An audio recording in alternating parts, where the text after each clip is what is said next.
El domingo 24 de agosto de 1788, mientras en Montevideo se celebraba la misa en un depósito de artillería tras el derrumbe de la antigua iglesia matriz, nació Bartolomé José Hidalgo Ximénez, el único hijo varón de don Juan Hidalgo y Catalina Ximénez, quien tras educarse en la orden de los frailes de San Francisco, comenzó a trabajar en el almacén de Martín José Artigas. Tras la muerte de su padre, Bartolomé quedó a cargo de sus hermanas y se desempeñó además como peluquero, hasta que a los 18 años se enroló en el batallón de partidarios de Montevideo, participando en la batalla del Cardal durante la segunda invasión inglesa. Comprometido con la revolución independentista, luchó contra españoles y portugueses, se unió a los sitiadores de Montevideo, acompañó a Artigas en el éxodo del pueblo oriental. Poeta autodidacta, eludió, al decir de Daniel Vidart, las despistadas fórmulas poéticas europeas, convirtiéndose así en creador de una literatura popular comprometida con la revolución y la realidad de su tiempo. Fue el primero en darle el gaucho el lugar de héroe de la patria, siendo autor de cielitos y canciones patrióticas, entre las que se encuentra la primera canción dedicada al pueblo oriental, las Octavas Orientales. Bartolomé Hidalgo fue además administrador del Correo, secretario del Cabildo, ministro de Hacienda durante el breve gobierno artiguista y director de la Casa de Comedias. Casado con Juana Cortina, se mudó a Buenos Aires, donde vendía sus poemas patrióticos por las calles, hasta que murió de tuberculosis y en la pobreza en 1822. En su honor, la Cámara de Senadores designó el 24 de agosto como el Día del Payador, recordando su obra como la poesía que el pueblo canta sin saber siquiera quién es el autor. La payada como canto improvisado se mantiene hasta nuestros días, transmitida de generación en generación, en la voz de artistas como Juan Carlos López y Emanuel Calero, que disfrutan la responsabilidad de no dejar morir la tradición.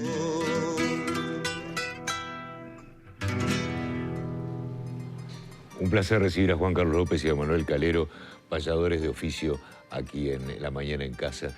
Y uno se preguntaba, mirando esta presentación, cuán importante es el decir de la música en las revoluciones también, ¿no? En los cambios que puede llegar a tener una tierra para transformarse en un país autónomo también. Y yo creo, Cairo, que era como una necesidad de que esa arenga inmediata en ese lenguaje y saliendo desde las entrañas de quienes iban a poner la vida al servicio de la patria y de la libertad, fuera cantada por esas voces criollas, por esas voces paisanas, por ese lenguaje sencillo y a veces hasta tosco, ¿no? Era la forma más correcta y el puente comunicacional más inmediato que tenían esas montoneras criollas, las voces de los payadores, las guitarras de cuerdas de tripa, de clavija o de madera, y tocarían como podían, capaz que con muy poca técnica, pero con mucho sentimiento, con mucha hondura en lo que decían. No, y además uno se puede llegar a imaginar, uno lo imagina, ¿no?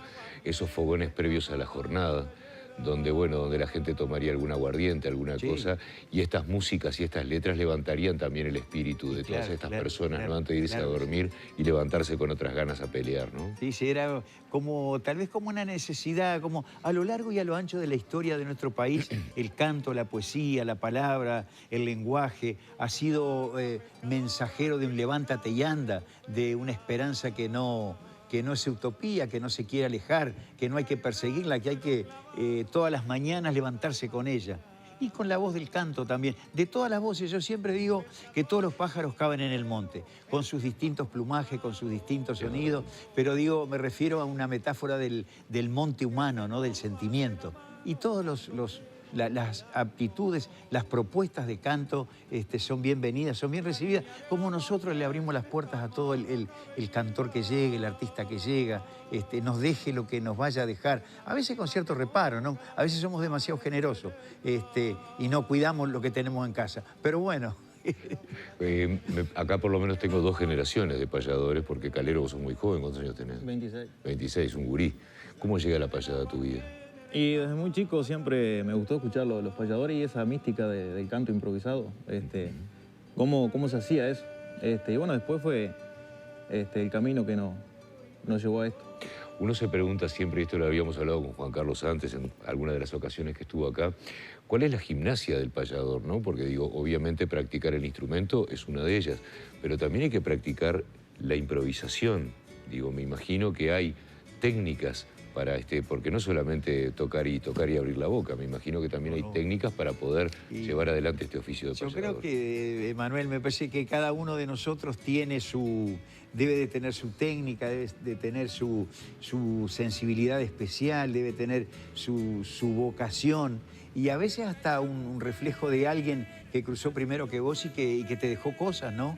Que te fue preparando espiritualmente y te dejó reflejos. Digo, nosotros hemos tenido grandes payadores como Carlitos Molina, como Luis Alberto Martínez, como Héctor Umpierre, como Aramis Arellano, más atrás Juan Pedro López, Pedro Medina, Braulio Césaro. Digo, todos ellos fueron jalonando un camino donde tal vez en estos últimos tiempos a nosotros no nos ha sido tan difícil encontrar el rumbo, encontrar la luz, saber hacia dónde vamos, porque, digo, dejaron como un manantial de cosas que, pudiendo abrevar de ellas, hacen muy bien al espíritu y a la creatividad. Otra de las cosas que el payador necesita, como el aire que respira, el aire es el primer alimento del organismo, como el aire que respira, necesita leer. Necesita leer la literatura, la poesía, la historia, los clásicos, el boom sudamericano, desde Homero hasta el Martín Fierro, todo lo que pueda enriquecerlo, tiene que echar mano a él. Emanuel, ¿qué pasa cuando un joven payador llega al ruedo? Los veteranos lo reciben bien, lo miran de costado para ver qué es lo que puede hacer. ¿Está uno a prueba permanentemente? Sí, no, nosotros, bueno, desde los inicios tratando de pulirnos de lo que hacemos y después tratando de acercarnos también a los grandes referentes que son los que nos impulsan a seguir en esto y tratar de aprender de ellos que sin lugar a dudas son un manantial.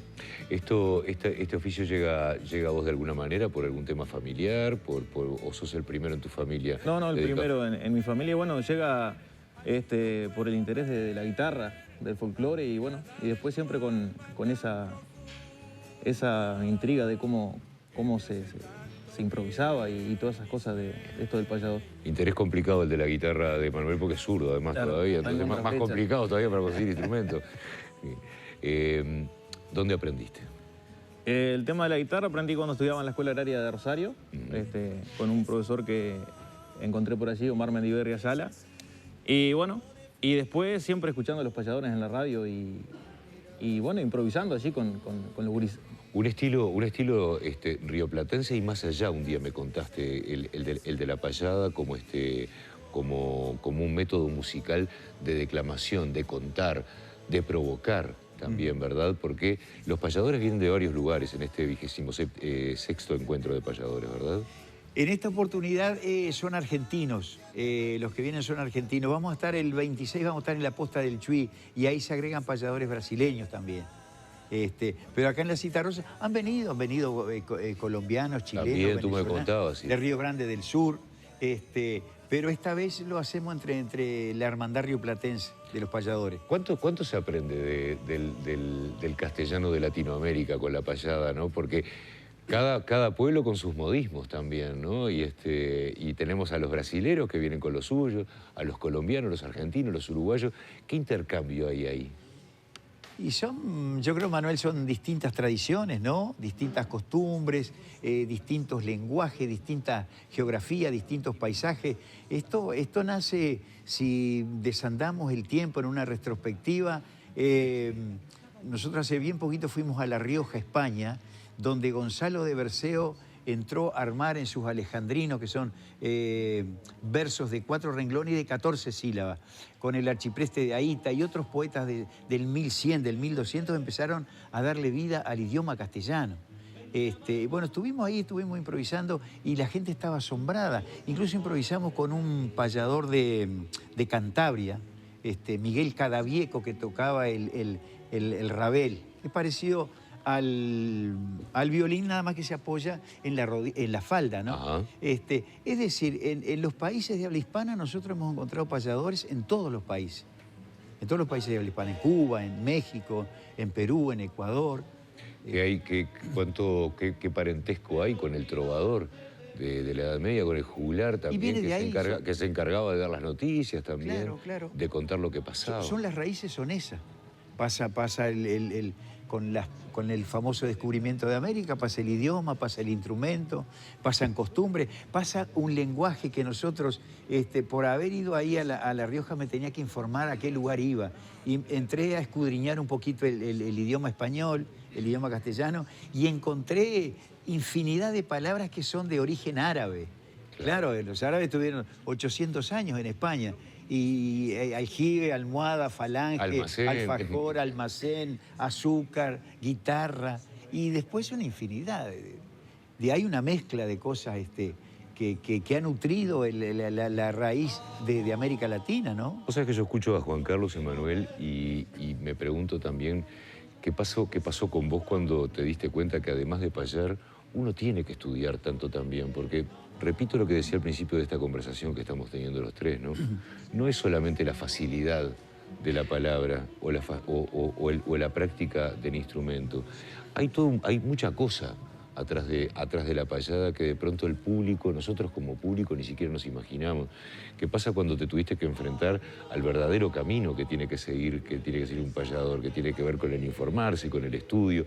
Estaba escuchando de los 4 renglones, las 14 sílabas, 14. ¿No? Digo, pucha, ¿cuánto hay que estudiar también, no? No, sin lugar a dudas, uno cuando asume el compromiso de entrar en este mundo del payador, también tiene que pulirse para poder llegar con un contenido más rico en el vocabulario.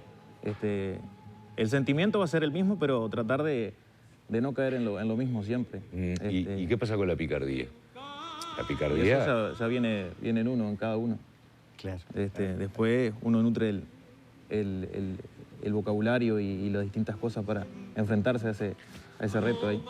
A veces nosotros tenemos la imagen permanente de que el encuentro entre payadores muchas veces también es un duelo, ¿verdad? Un duelo musical. Es como una esgrima intelectual. Y verbal, exactamente. Claro. ¿Alguna vez se nos fue de mambo alguna payada que haya tenido que intervenir no te digo la ley, pero algún mediador del momento? No, porque digo, es decir, tú vas a un espectáculo, trabajás para un espectáculo donde el público pagó la entrada y lo que uno pretende es que la gente no se aburra, que no bostece, que disfrute. Entonces el payador no puede pasar tirándose elogios y flores y panegíricos. En algún momento tiene que ir al vamos y vamos. Me decía Gabino Sosa, un compañero que alguna vez estuvimos acá, un tremendo payador. Dice, mirá, Juan Carlos, para mí la payada del bigote para abajo es todo canilla. Así que me encantó. ¿Qué les parece si disfrutamos de un contrapunto? Por lo general, cuando los músicos tocan, yo me retiro, pero me voy a quedar acá si ustedes me dejan. Pero quédate tengo tranquilo. Primera fila.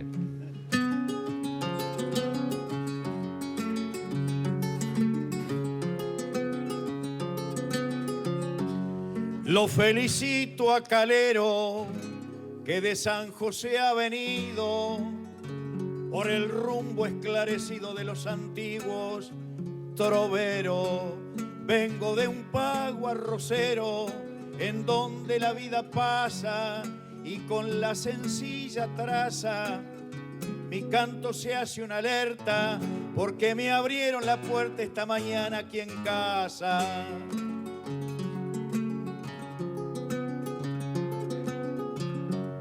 Canta un joven Josefino y es un honor reencontrarlo y le agradezco a Juan Carlos por indicarme un camino. Son las cosas del destino, demostramos los valores como en los tiempos mejores. Es un canto de la raza y en esta mañana en casa le cantan los payadores.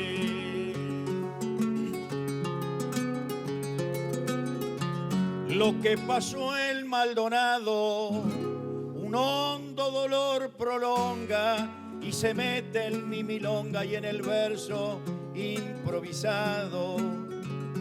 Canto y el dolor sagrado tiene un sentido recuadre. Qué dolor el de ese padre donde la vida confiesa, y qué tremenda tristeza para el vientre de esa madre.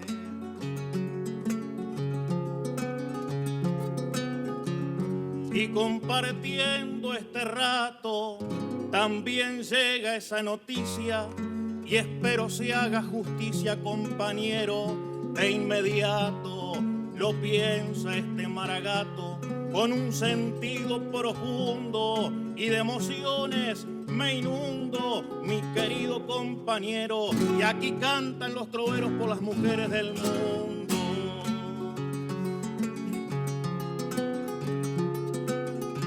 Mujer que es palabra santa, lo mismo que esta guitarra que ha soltado las amarras del alma y de la garganta. El payador se agiganta y entrelazando sus cosas en esta milonga airosa, y entre estas paredes cuatro invita pa'l 24 en la sala Citarrosa.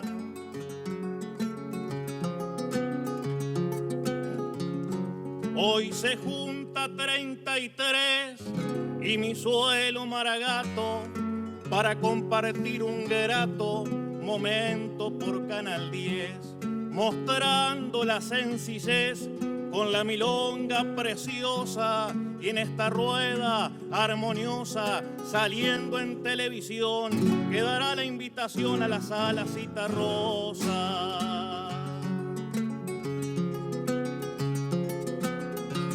A media letra lo invito, gracias al recibimiento. Exponemos un sentimiento y a las pruebas me remito. Con un placer infinito y con la milonga al tope, En un lírico galope sofrenamos al sendero. les canto Emanuel Calero y el gaucho Juan Carlos López.